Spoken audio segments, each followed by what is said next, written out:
So welcome back. It's the Jeremy Mills podcast for Monday, January 25th, 2021. And a very special episode of OG&J. Not only do we have a very special guest in our guy Rob Harris joining us, official hooper of the pod, but also joining us all the way from Goodland, Kansas, it's Coach Whisnant. Official coach of the pod. Official coach of the pod. There you go. That'll work. Yeah, appreciate you joining us, man. Oh, my pleasure. Anytime. How is Goodland? How's the COVID situation in Goodland? Actually, so far, second semester it's been really good. First semester, we were usually averaging about, I'd say, 60 to 80 kids who were either on like a modified thing or they were on remote learning. But since we've come back second semester, our numbers have been averaging about 10 to 12. Starting next week, we have the opportunity as teaching staff to get the first dose of the vaccine. A lot of changes, for instance, we kind of keep the same partners in wrestling, we're keeping that 6-foot distance in our classrooms, making the kids wear the mask, and being rural, within the school environment, we're very controlled, but Goodland, Kansas is full of a lot of people who feel that if you're going to die, you're going to die. You're just the weak link sometimes, or they think it's an attack on your freedom, or maybe they just don't generally give a shit. But I actually prefer being in school as opposed to what we did like last March when we sent everybody home. Because most of the cases aren't coming from what's happening in school. In fact, we've had no, transmission within school. It's always happening within the families themselves. So, having that controlled environment for our students, that part of the day, and then you look into what, athletics and everything else. So right now, I think we're doing a good job managing all that, especially as we move forward with vaccinations, things like that is, like I was telling you on the 29th, we're going to kind of open up venues instead of being 1 or 2 parents. We're going to allow 4, fans per athlete. So hopefully, we're slowly going to move forward in a direction where maybe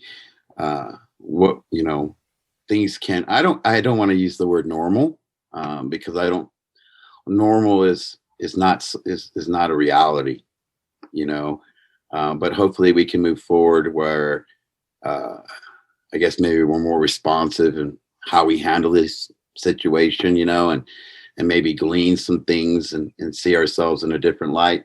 I don't know if that's going to happen in Goodland, Kansas. This is Red America. It is. I still got old people driving up and down my damn Main Street and around my courthouse holding up an American flag and a Trump flag. It is what it is. Mm-hmm. But that's where we're at. And if any of you guys want to jump in, please interrupt me at any time. But if I can explain, go ahead. Okay. Rob, I wanted to do the same thing. I was thinking about it. They're too comfortable on here. No, I'm playing. To explain who Coach Whisnant is to the people who are listening that don't know and who didn't go to Goodland High School and everything. So he's, to me, was an influential figure, not only because he was a good teacher, he was a history teacher, but he was a coach in wrestling and football and things like that. And then he was real. He would give you the real, which I'm not saying that all the other teachers didn't, I understand what they were doing, but he was that teacher that you kind of you were excited to go to his class. He was, he had good days, he had bad days like everybody else, but he was just real. And actually connected to you, huh? Mm-hmm, really connected with you, really cared. And so understanding, like you were saying, it's a red state. And there's a lot of people that feel like there's an attack on their freedom. They feel like, if they're going to die, they're going to die. How do you handle hearing that? When the kids talk about it to you, how do you handle that? And what freedom? What's that? Along with what freedom? That's a hard thing to counteract. I'll give you an example of what I talked about my class the other day. For instance, there's a lot of people who believe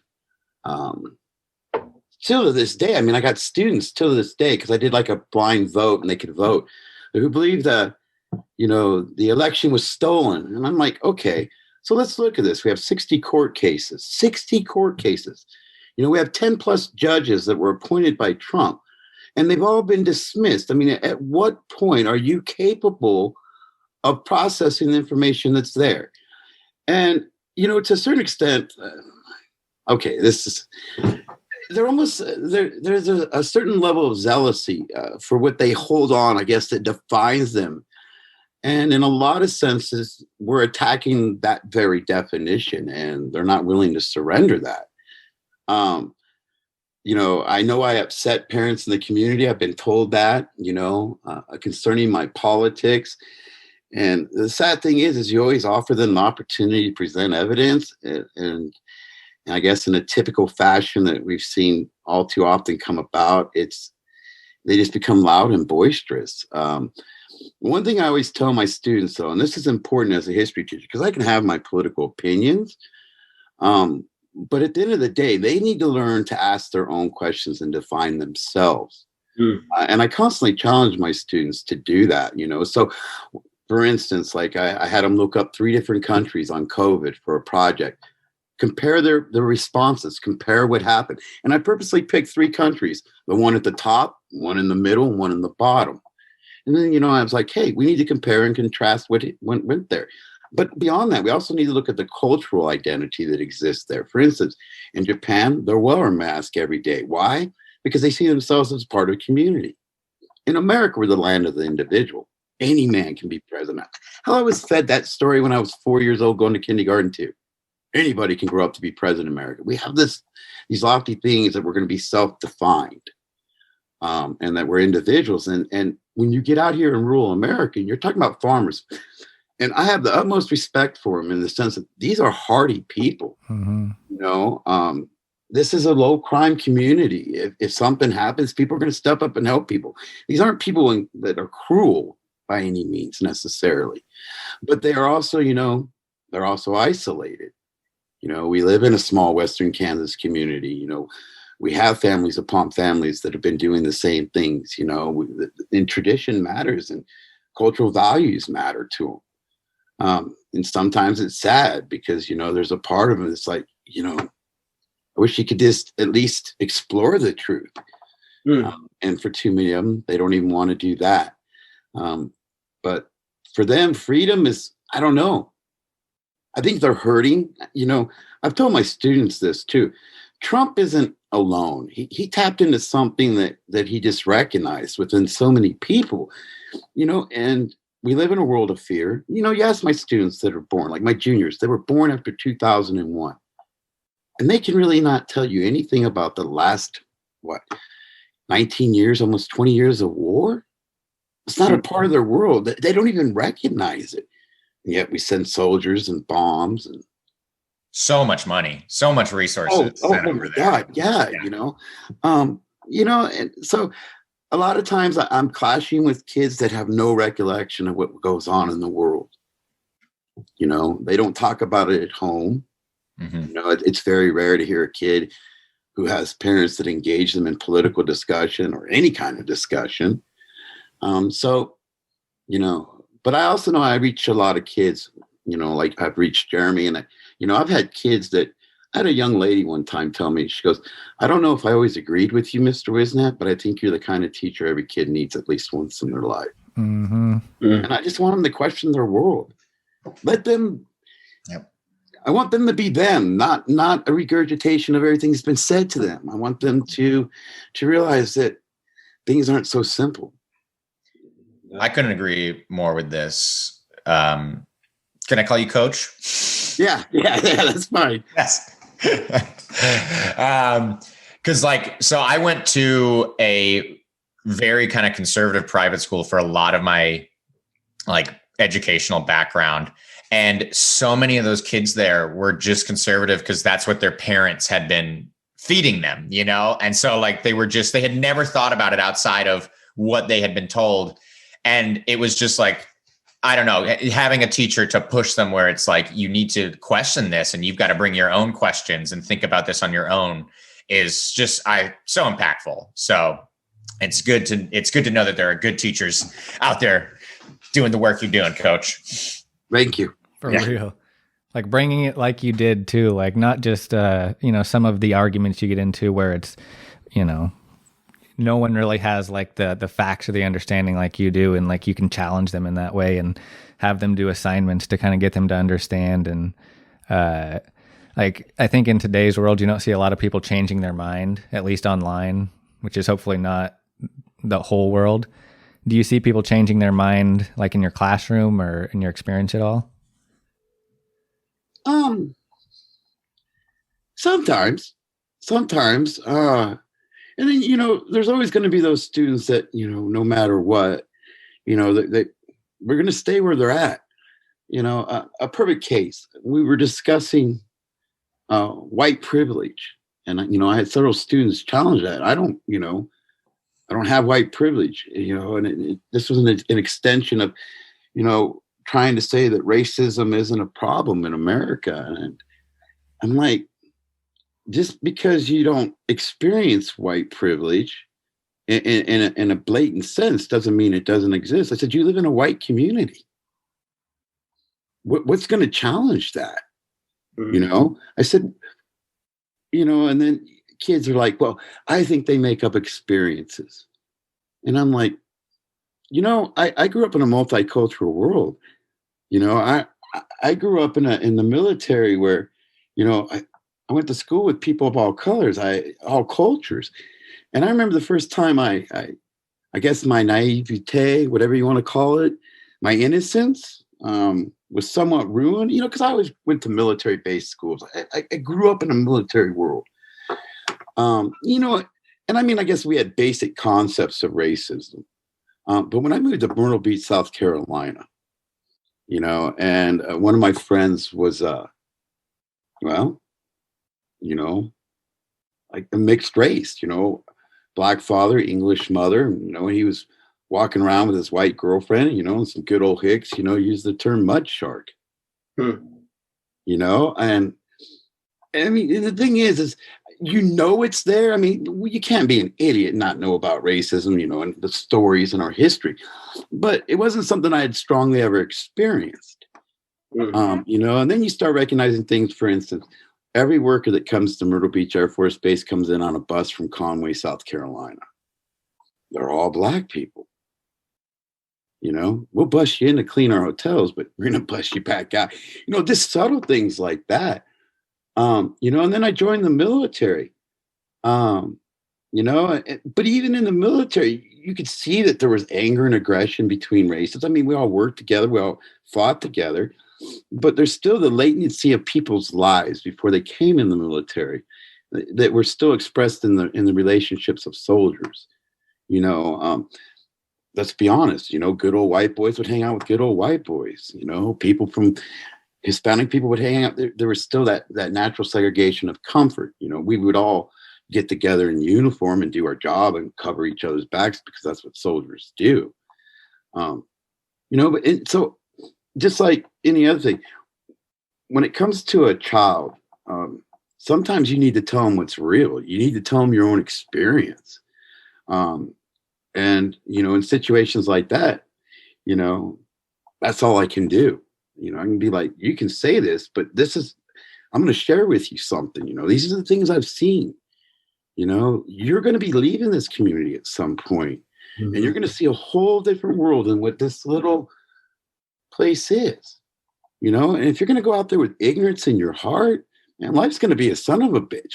And I had one student one time that really crawled under my skin, and it's like that. Well, I got to be careful here. I guess I'm self-incriminating myself, but it's the only time I think I've ever looked at a student and said, you know what, if we weren't in school and we were men sitting in a bar, I don't think you'd be leaving this bar tonight because of your level of ignorance.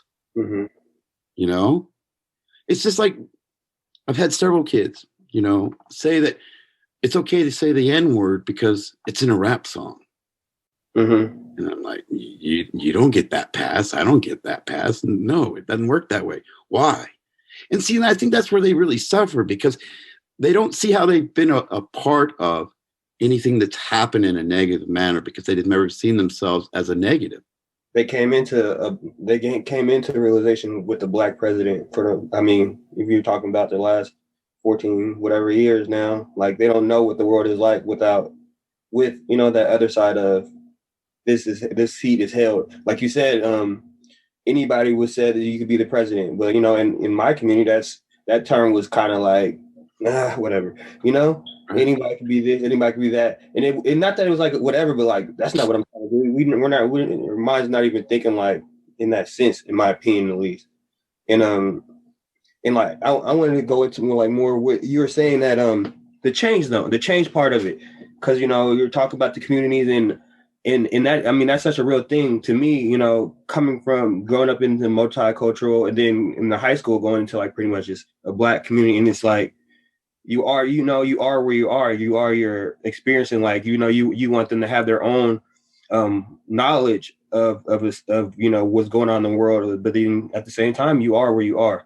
And I wanted to ask you, like, what do you think? Is there like an inflation rate of like how much, people are being influenced to see the world in their own eyes and, take everybody in for like kind of what they are? Cause I mean, it's kind of 180 once you come to, my community of thinking towards the other way of it,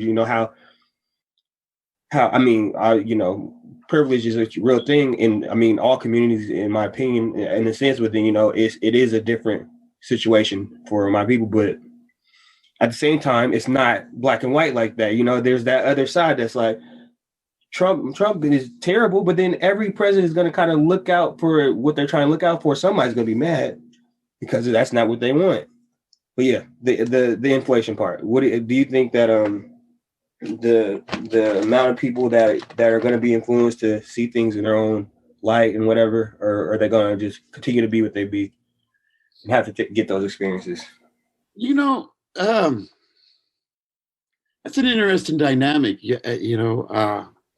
I think one thing we've seen, especially in the way of social media, for instance, like, taking Trump off of Parler or getting rid of Parler and then taking him off Twitter, just out here, the people who are ideological are absolutely upset. It's an assault on freedom of speech.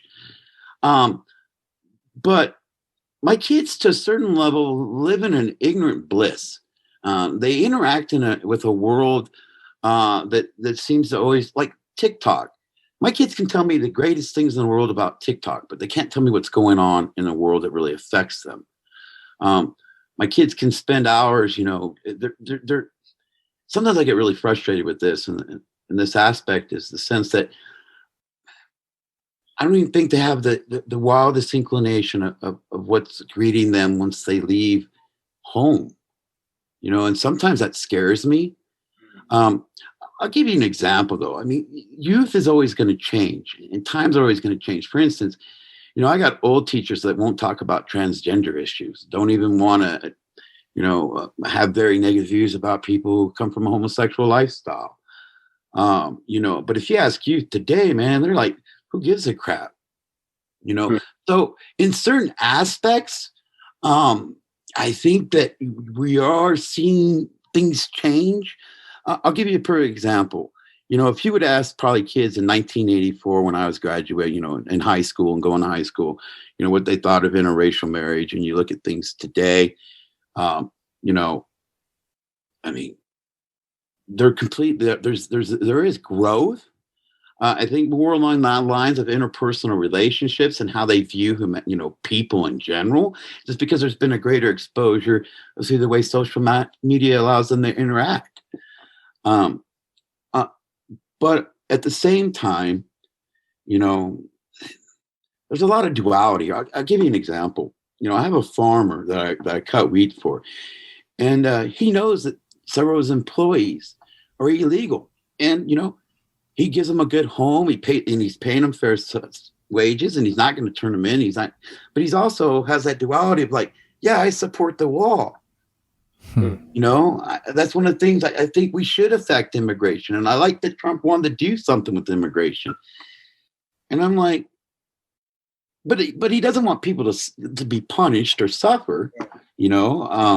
It isn't stopping him from the point that hiring an illegal because that's the best good damn employee he can find. And the guy is a great employee.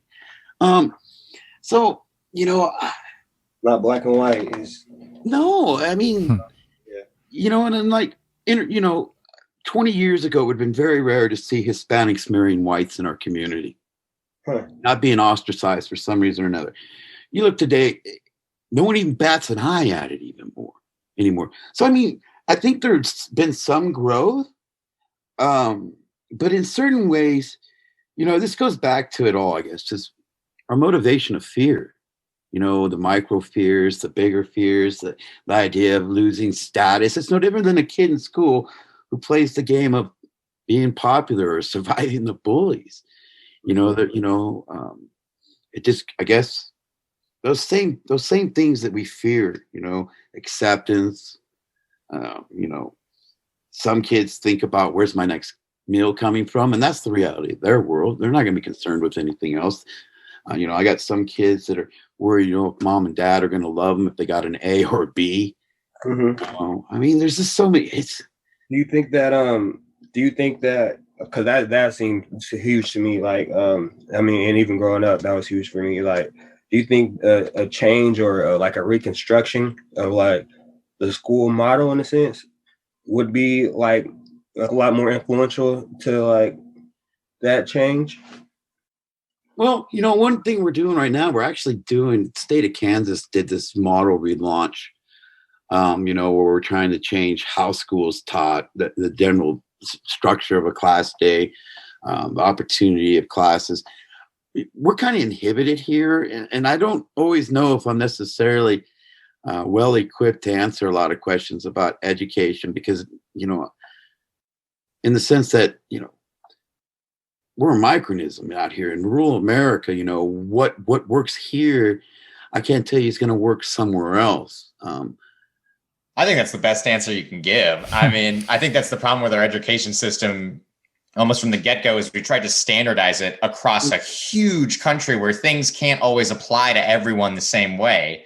And I think like we need to kind of find that flexible balance where we've got to tailor it to the community so it works for the community that we're in, right? Sorry, I didn't mean to cut you off there. Just kind of No. Yeah. Like one of the things we've been working on for the last several years, right, is building relationships with students. And I am a teacher, so I guess I have a bias here because sometimes I ask myself, why did I pick this job? I had my selfish reasons in the beginning. I'd have the same schedule as my kids. I knew I could teach. I love history. But what makes me stick with it 15 years later? Why do I continue to get my heart broken when kids aren't successful? And I think teaching, and I think COVID showed this to us, teaching isn't just about the transfer of information anymore. Sometimes we're the only food they get. Sometimes we're the only friend they get. And it seems to be more and more common that we have kids come into our school that are already broken. And part of education, you brought up standardization. And where I really struggle with education is because I've always advocated that if I'm successful, it's because I've helped the kid learn that it's okay to love.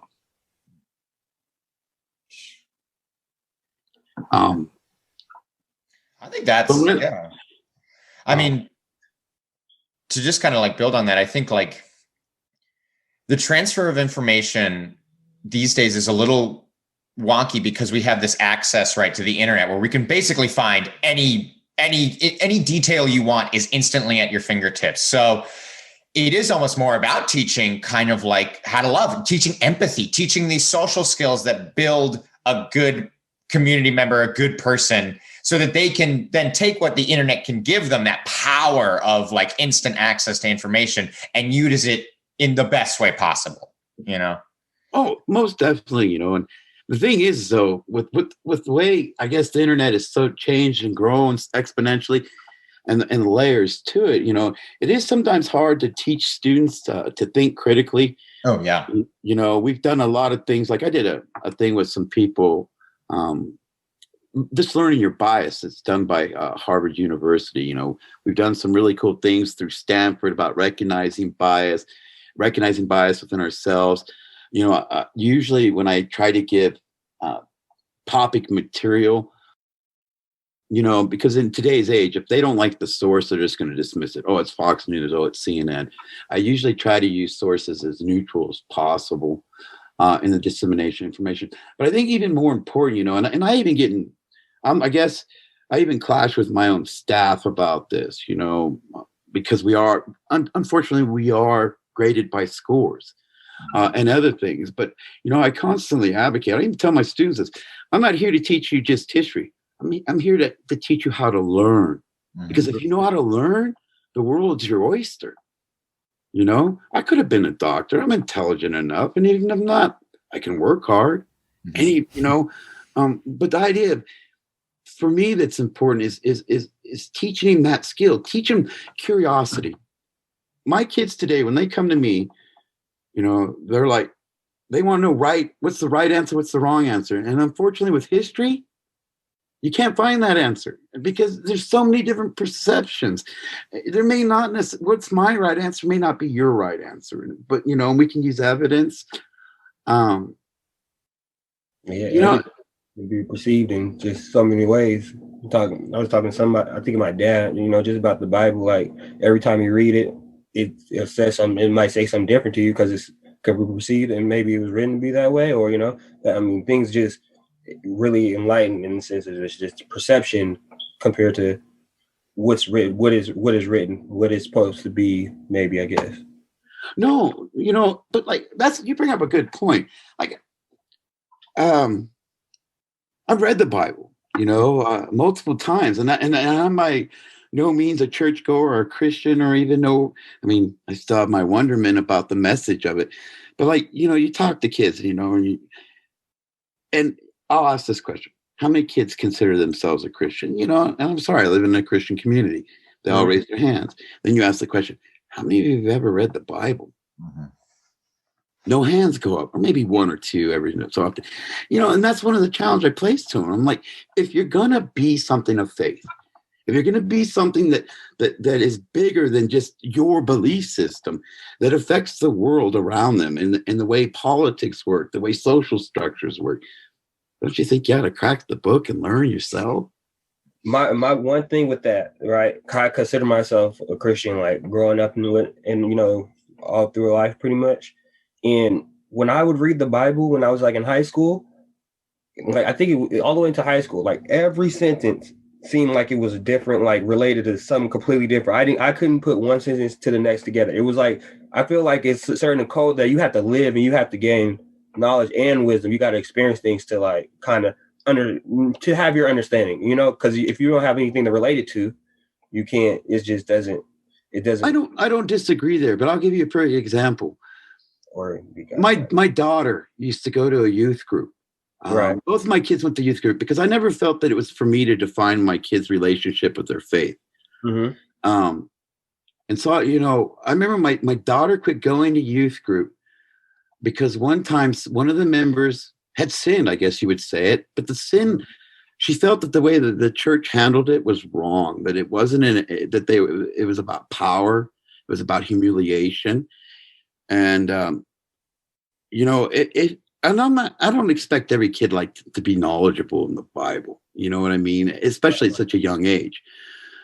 But at the same time, how often do we see Bubby's, you know, Bible study groups where kids are actually asking questions and having discussion about a topic that shapes such a large portion of their life and who defines who they are? You know, you talk about the death penalty with kids. You know, that's a very important thing, you know, because of what is life and how do we decide who garners life, you know, and you start having these strong political arguments, whether it's, you know, the capital punishment, whether it's abortion or any of these issues, and they're all going to rely on something that is part of their Christian value, but they don't know why it's a Christian value. If you ask a kid, how many times is abortion mentioned in the Bible? How is it handled in that context? They're unaware of that knowledge. And I'm not, and it's not about do you believe in God or not. It's about you're using something that you really have never engaged in, and you're going to form opinions that are going to affect people's lives. Now, to me, and you're not wrong in the sense about being a teenager and experiences everything, but it's amazing that once people find a definition of who themselves are, that they close up. They become locked in it, and those are the people who at 65 years old are still driving down my main street. You know, those are the people that feel like they're. Sorry, an honest argument in my community is whiteness is under attack. You know, and so if you're going to ever confront any of these, and most of these kids are leaving because there's nothing really here for them, but they're going to leave and they're going to go out to a world that's going to totally blow their mind away. And then they're going to be totally confused. They're not going to know who to trust because there was never that sense ever developed within that child. You got to learn these lessons on your own, but there are people who can help guide you. There are people that you should be able to build relationships and trust who aren't going to give you the answer you want, but are going to show you the path maybe you need to take to discover yourself. Yeah, they got you. I mean, yeah, you got a school world, but then they got a completely different world at home to keep them. Yeah, and I fight a world I don't get to see, and I got to try to fix it in 55 minutes every day. That's not an easy task. That's expectation. I know I'm not going to do it, but that, I constantly hear it from my boss. Are you doing enough to make relationships? Are you calling the parents enough? Are you doing this? Yeah. You think I don't feel the heartbreak when it doesn't work? I'm the one in the class with them every day. Yeah. I love it. I don't know, not necessarily change it. How would you compare this change of, I mean, we're still at the beginning, but to like 1988 when we had from Reagan to Bush, how would you like kind of compare the two, kind of extreme? I feel like that time was like similar to here, history repeated itself type of thing. Reagan, I got to own up to this. When Reagan was office, he went in, what was it, 80, right? He got elected in 80. So I would have been 12 years old, left office in 88. And I'm not going to lie to you. The first 4 years of my life, I was living at Williams Air Force Base in Arizona. And Reagan, to me, was a hero, because my dad's a Vietnam veteran. And, he came home to a country that was fractured. He didn't get to come home a hero. And so, growing up in that time, so many of our parents were these Vietnam veterans, and so for us to see the military and importance, reestablishment of honor and investment, heightened, fight against the Cold War, that was my limited world.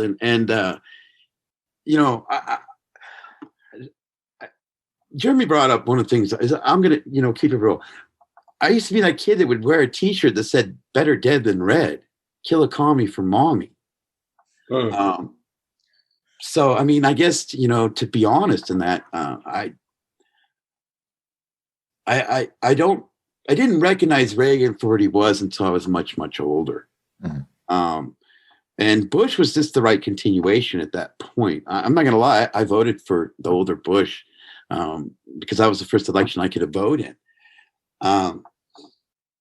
My epiphany, I guess, my awakening, I guess a defining moment for me that really changed, I guess, my outlook, who I was as a person, was the Gulf War. I think maybe I started to realize that I'd lived in an illusionary world of romantic values concerning the military.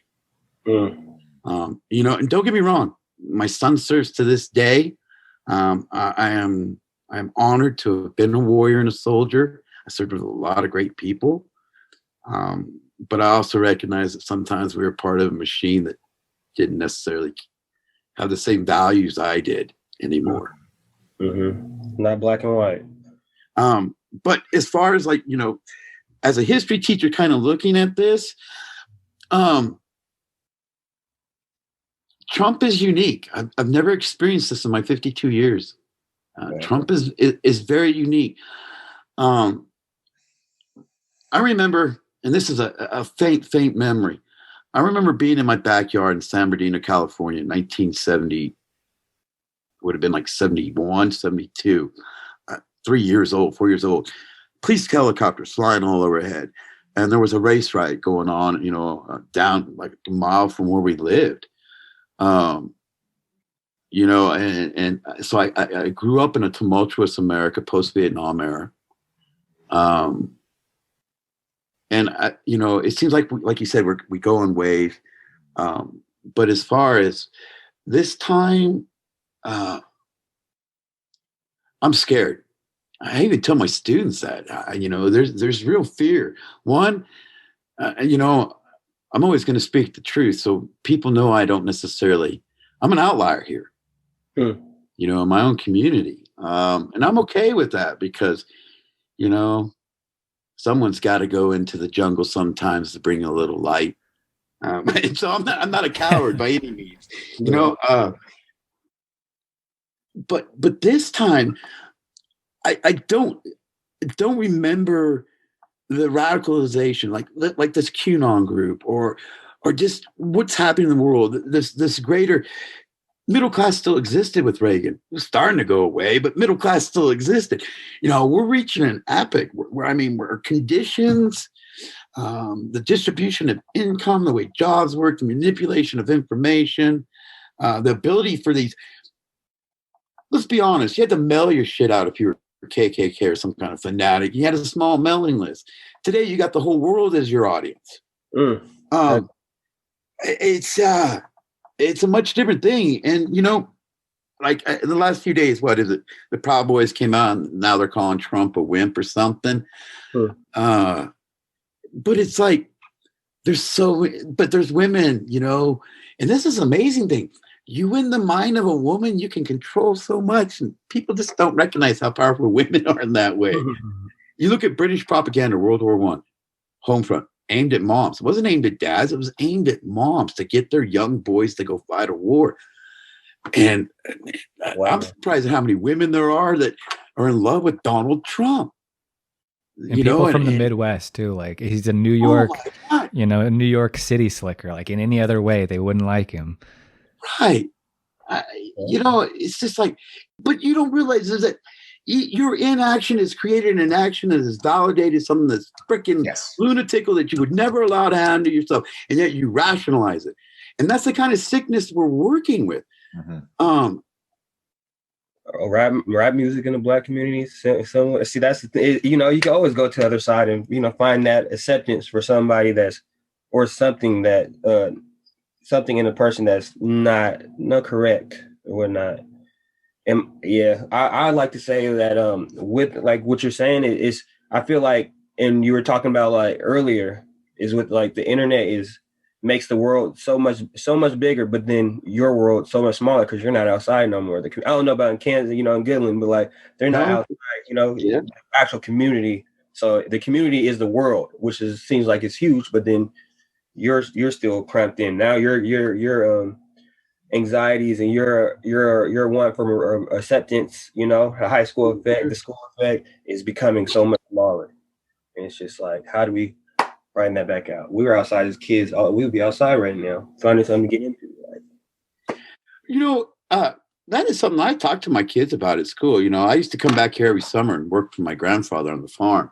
And like you, on a Friday or Thursday, it was usually Tuesday and Thursdays, our community used to have like 5 or 6 baseball teams, and they'd all get together and play each other. They were sponsored by local businesses. You could ride up and down Main Street in the back of a pickup, all the kids loaded up. And the Dairy Queen used to be at the end of Main Street, and every kid could go in there at the end of a baseball game and get an ice cream cone. And then usually coaches would cruise up and down a couple more times and then drop them off on Main Street where the parents would be watching them go up and down the damn Main Street, and everybody'd go home. You could go to parks.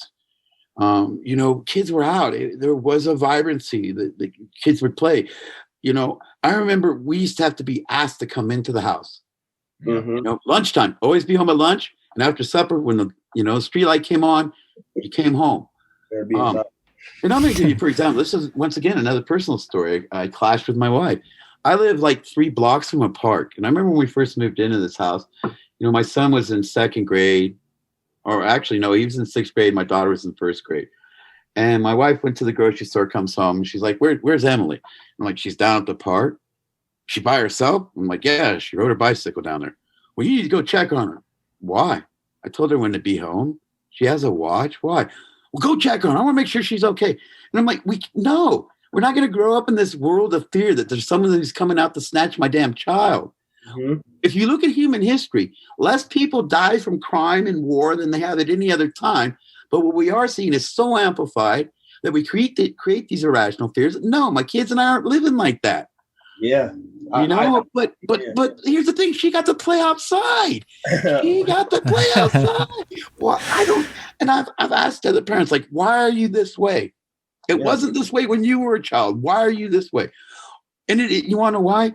Because we used to get one or two TV stations that might have news out of Wichita or Hayes, Kansas. Mm-hmm. Now they hear every bad thing going on in the world, and they're scared shitless. A kid is kidnapped in Iowa, and you are freaking out in California. No, in Goodland, Kansas, I was scared to be kidnapped as a kid. I was, like lock my window and stuff. Who's coming to kidnap me? We know everyone by your car. That's John. And I'm not saying bad things don't happen. Look, yes, it's a crazy world. Yes, it's a dangerous world. Yep.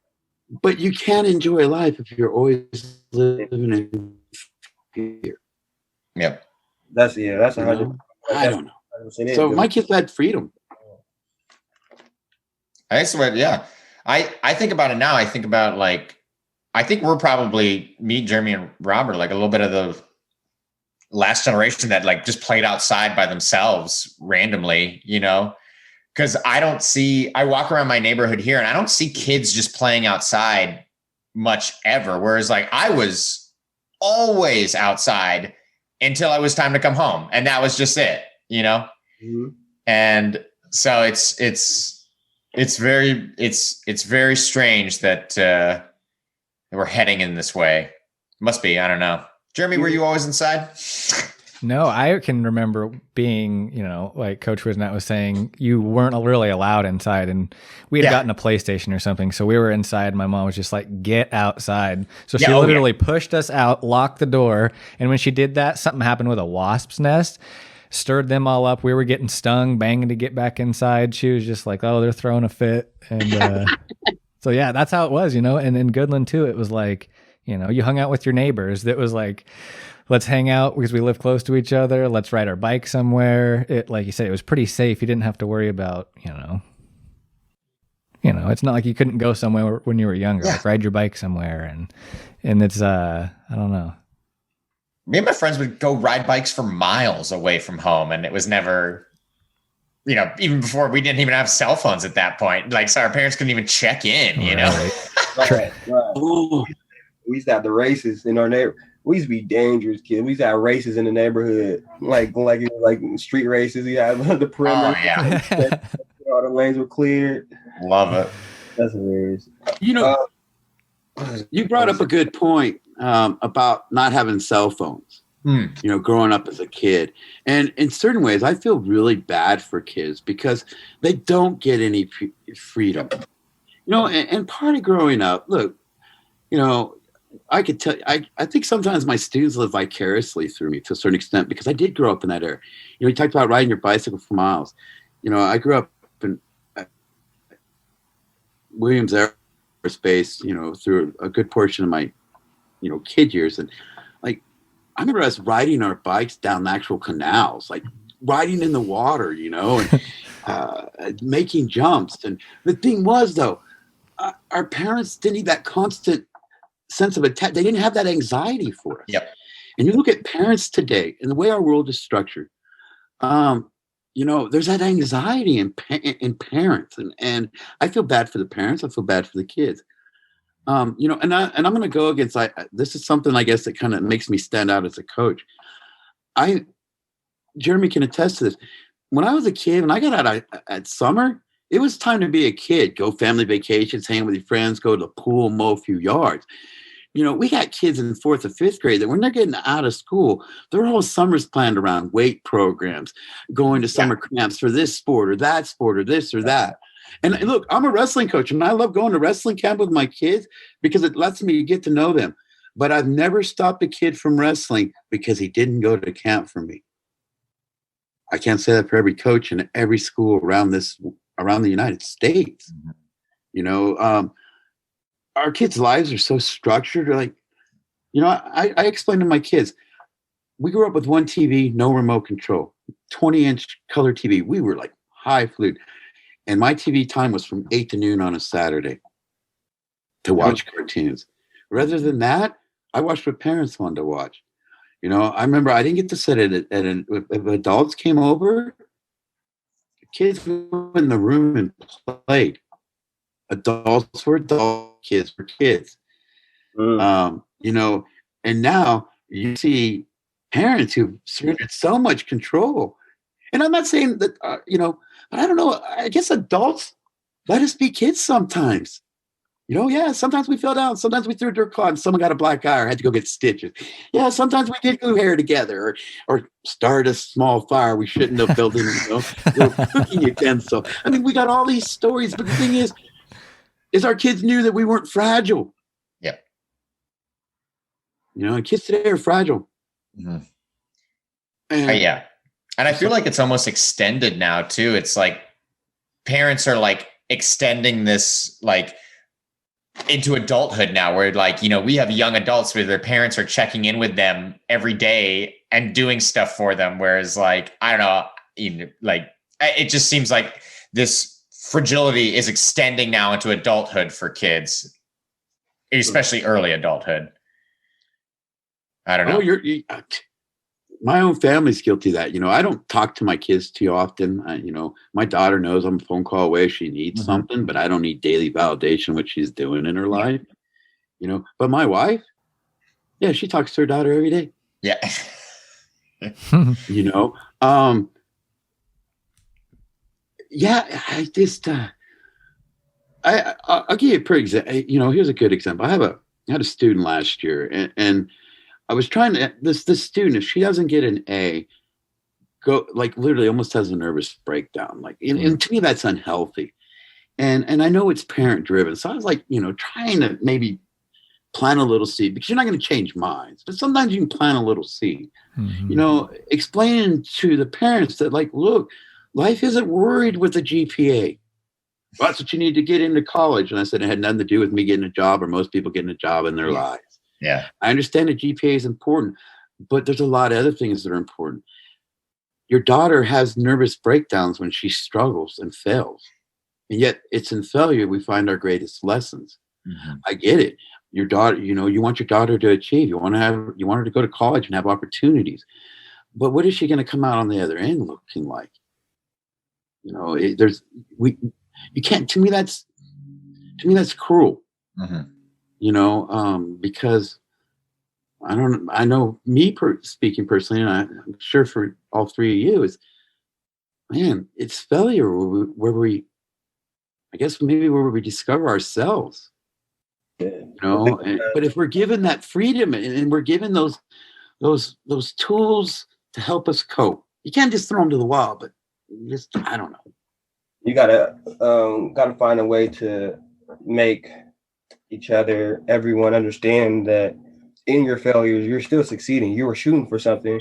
Yeah. Maybe just so high, not so high, but it might have been just slightly unrealistic at the time. And you gotta learn. You gotta learn from it and keep moving. It's a journey, not just not a goal. Yes. I might have a book for that student, but I haven't read it, so I'm gonna listen to the ebook or something and see it. Pass it on. Pass it on. Chasing perfectionism and whatnot. Adversity makes us strong, Absolutely. This has been an amazing episode, better than I could have ever imagined. Yeah. I appreciate you, Coach, sharing your wisdom. I appreciate, like they said, what you do, because being different in a rural place, in my experience, isn't like being different in a city.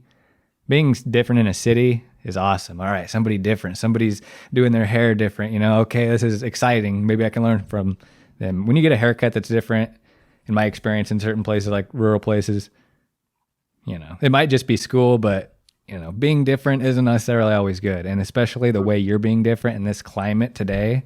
Mm-hmm. And like you say, you're not going to change minds just boom right off the bat, but you're planting that seed that might not grow this year, might not grow next year, but 5 years from now, maybe they'll remember something that you said or the way you said it or an outlook that you had. And so, yeah, just thank you for that. Thanks for always being a real one and true pirate, man. Have big integrity in what you care about and what that. Yeah, I love it. I love the wisdom that you gave us. I can't wait to go back and search up the things that I wasn't, I don't think of like in that sense, and the things I didn't know throughout this podcast. Great jewels, man. Great piracy, man. You gave out all the rubies and the golds and the crowns today. Well, thank you guys. I appreciate it. And fighting a good fight. Yes. Absolutely. You are. And it's appreciated. Yes. And anytime you want to come on, we do this every other Sunday. So, an anytime invitation. Well, thank you. Yes, I'll take you up on that. Awesome. Might have to wait until I get through the postseason of wrestling, because it's definitely getting ready to be an emotional time.